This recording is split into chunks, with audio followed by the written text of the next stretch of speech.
government to do its work and protected the people. Reaction. And then you have the National Assembly, whose job is to serve as the checks and balances for the executive and others.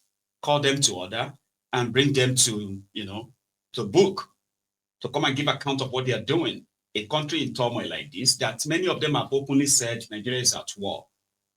But with AKPABIO and his co-travelers, that is never going to happen. And most of his colleagues are beginning to have, they're beginning to have enough, fed up.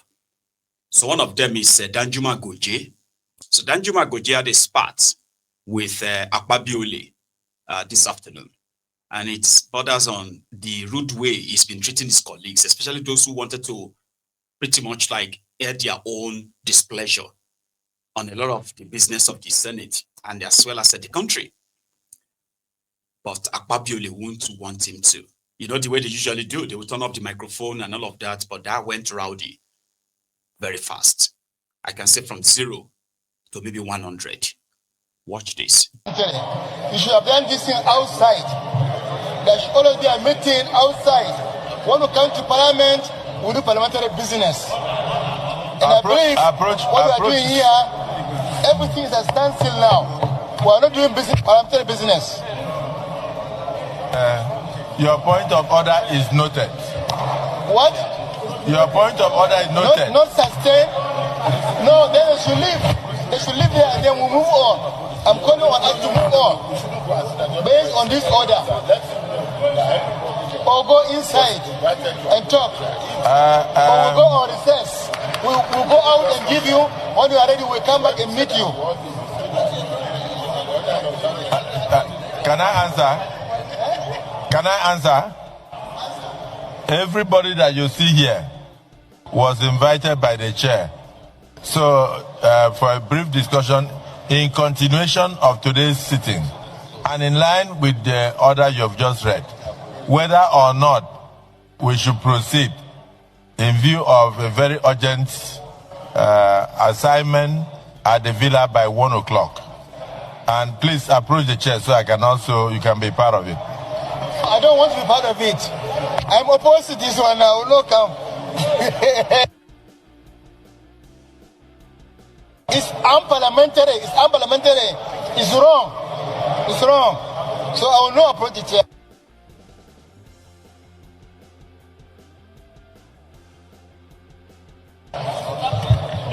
Chairman Banking, take your seat.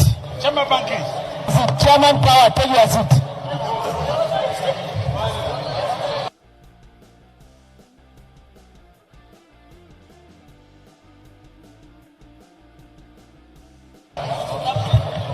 Chairman Banking, take your seat.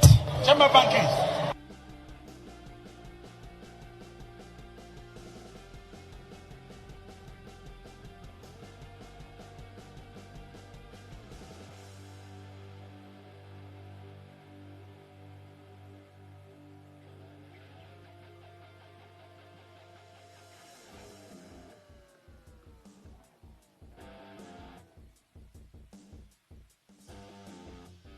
Inform you that today is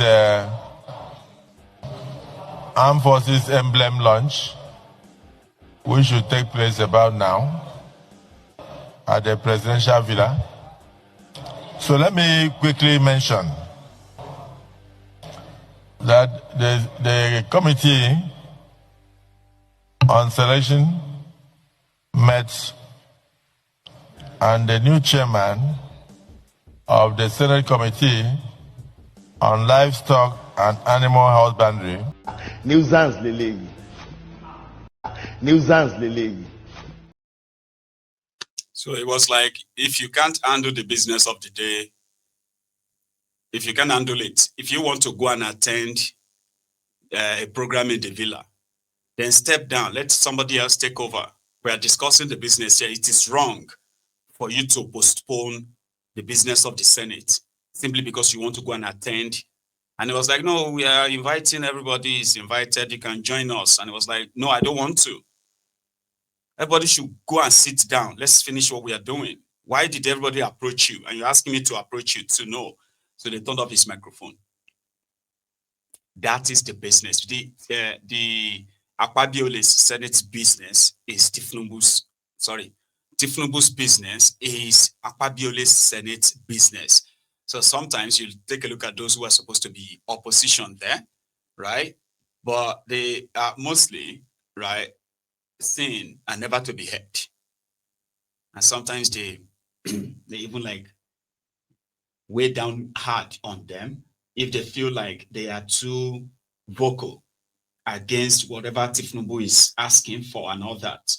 It is that bad, you know. But now let's take a break from their shenanigans. Oh no, we're not taking a break from theirs. There are more shenanigans. Sowore was arraigned today by the Osun Stupid Service, the DSS. Remember the time they arrested him and said he called TINUBU a criminal? Remember? And they said when TINUBU got to Rio in Brazil, okay, somebody asked TINUBU that is it true that they are calling him a criminal? We don't know if that ever happened. So the point is that the DSS now took the case and said Sowore has committed a cyberbullying, cybercrime. So cybercrime by bullying TINUBU online, calling him a criminal. Because he called him a criminal, right? A lot of the world leaders, a lot of other international communities, they are like concerned that why would he call TINUBU a criminal? So because of that, initially they sued him for defamation. Now I think they are changing that to cybercrime. It was in court today, by the way. And, you know, vintage Sowore. That's pretty much up to date, right? So, first one. Yeah. Just know. Yes. It contains all kinds of things that we cannot expose anymore. Exhibit. This will be exhibit OS 1, 2, 3, and 4. Admitted into evidence.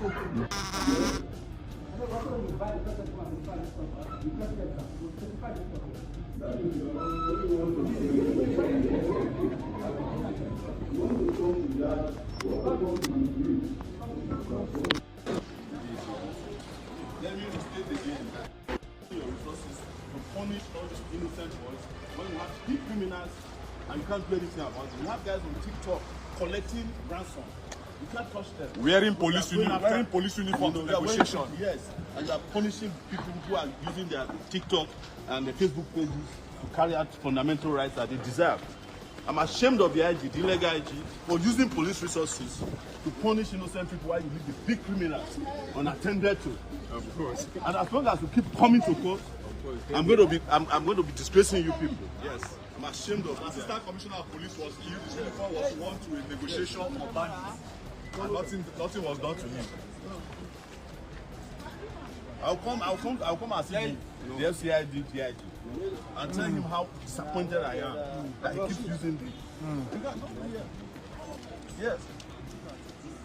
These are those people using TikTok to exercise their fundamental, and you wear suits and follow them. When you have all the bellow touches, you can't go near them. Hello, two shoes in the appointment. Yes. An ambassador now. To the Republic of the James. Yes. Very, very sad. And you come to court, you use police resources for all these small boys. The big criminals are there, you are protecting them. You know? Okay.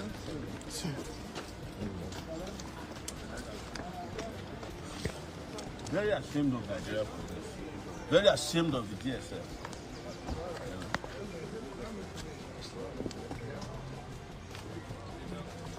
And that the vehicle they are using even looks like what kidnappers is like. Yes. It's a map. These ones are even better vehicles now.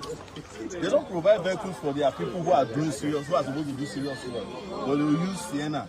And if you look at that Sienna now, They probably, you know, hijacked it from somebody that, you know, illegally or something. Anyway, that was Sowore in court.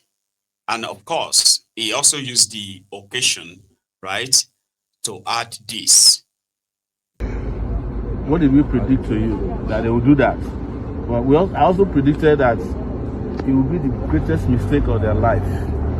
And now, the people we asked to protest to prevent Nnamdi Kanu from going to jail are all rushing to Sokoto. I want his family members to give me the right to admit people to see him so that I can be screening them. And I'll tell you the day the judge who sentenced him is going to go to Sokoto. He's going to go beg like Fela was begged in Bama prison for doing what is wrong, if he has not done that already. But if he wants to go, tell him to contact me. I will arrange a safe passage to Sokoto. This was the worst thing they could have done to them. When they were taking him to Sokoto, they thought they would ridicule him. He would be, when he goes to Sokoto, he has turned Sokoto to another Mecca. Yes, pilgrimage. That's what we predicted, you know. They don't have sense because they don't have people who can reason in government. And now, look at where we are. You jail Nnamdi Kanu. Nnamdi Kanu is already a celebrity in prison. They said he has already become the president of the prison, but I doubt that is what Nnamdi Kanu wanted. But it must have been conferred on him just by respect, you know. So very soon, you will see that they will, on their own, reverse the most fundamental mistake they ever made regarding Nnamdi Kanu. You can quote me on that. Yeah. What? It's just going to be a matter of time. Sowore, and he's right. They thought sending Nnamdi Kanu to Sokoto prison was to ridicule him. Now, see what they have done. They have now turned that their Sokoto to a small Mecca. That a lot of them are going in the cover of the night. Others couldn't hide it. They had to go during the daylight. So the prison would know that they have been receiving, there's been a surge in the number of visitors visiting the prison since they brought Nnamdi Kanu there. And I'm talking about high-profile ones, so including those ones, like I said, that would never want the camera or anybody to see that they went to see him. So if Omotosho will eventually go and apologize, the day Nnamdi Kanu finally, right? Well, in the day, they will get to that point and put a break to this nonsense. All right? Apologize to Nnamdi Kanu and pay restitution. Yes, they will pay restitution for all they have done. And Nnamdi Kanu will then come out and possibly tell most of those who have bought into their lies, propaganda, and the rest of that. Because you're going to look so foolish, by the way, when you now realize that the same people that you believed were on your side have always been responsible for the entire tragedy they put up simply because they needed something. They needed to build a case. When the time presented itself to now to use all this evidence that they now have, they didn't present any of them. They convicted Nnamdi Kanu because of his own rhetorics, because of what Nnamdi Kanu said and what he's been saying, not what he did. And they had the opportunity to bring all these things that you have read about, whatever you have in your heart against him so far. They had the opportunity. But now we are back to social media, doing social media conviction. But those who did it, do you think they're having a sound sleep? I don't think so. Like you and I are here right now. There are those who are on the phones. There are those who are physically somewhere, discussing the same guy. Not discussing like me and you, working on how can we manage this mess? How can we make this look not as bad as it's already looking? Sure you get? And eventually, they will apologize. Now, leaving that aside, okay, the last person that also went to see Maiyegun Nnamdi Kanu publicly is Alex Otti.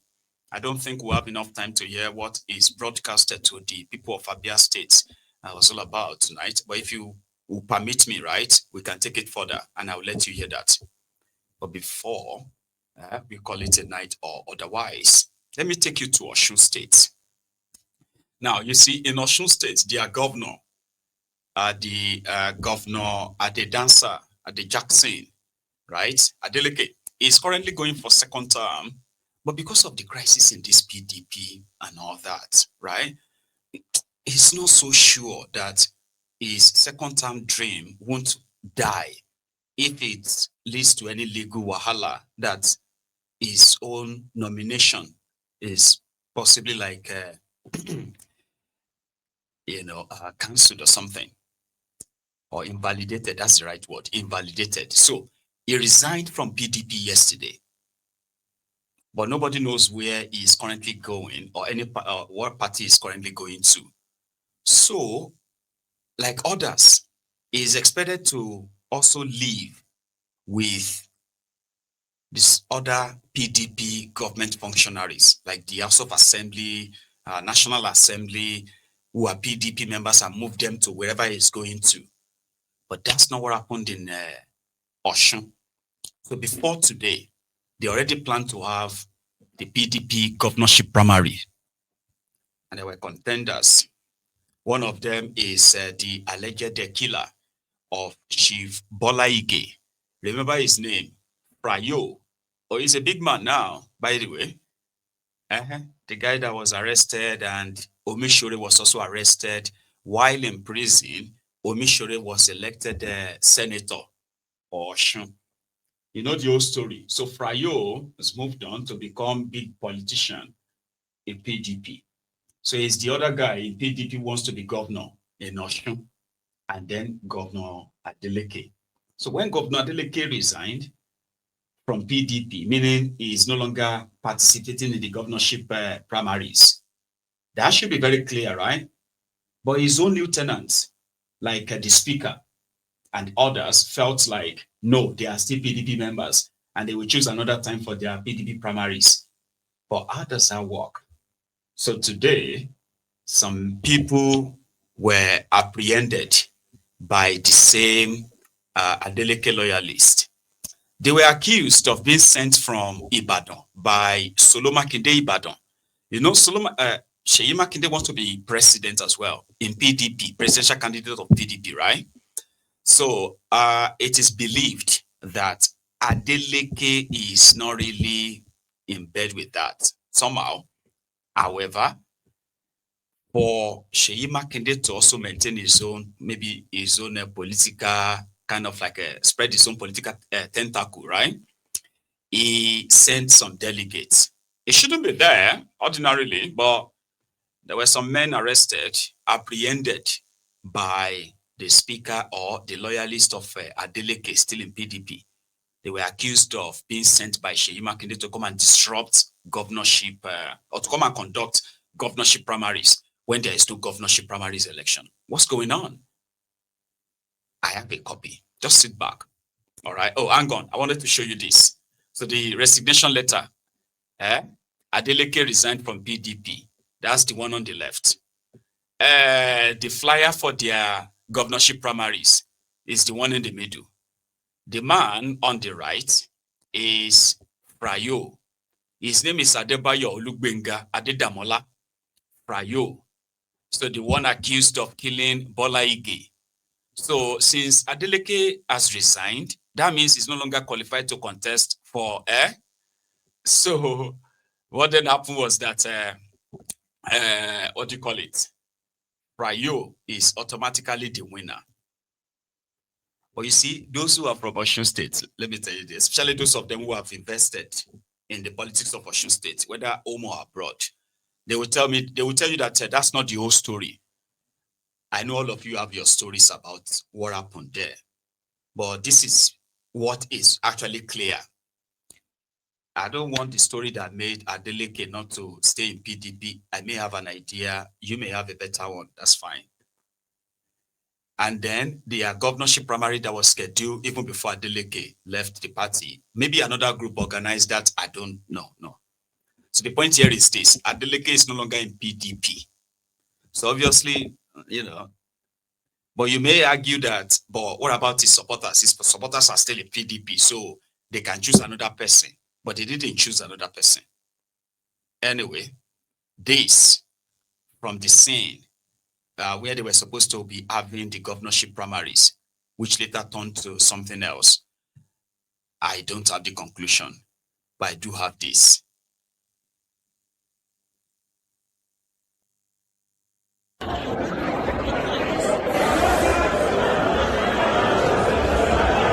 is the PDP Osun State primaries for the 2026 governorship election. This is the venue. The electoral committee is here. INEC is here. security agencies are here, and the delegates are being screened and are coming in gradually. The whole place is jam-packed with party faithful, and we have a lot of enthusiastic PDP members from all over the state here in Osogbo. They are streaming in. There are many numbers. You can see the security agencies, representative of the Commissioner of Police here, and everything is going on smoothly. èyí ni díẹ̀ lára àwọn jàǹdùkú àdàlú tí gómìnà Ṣèyí Mákindé kó wá.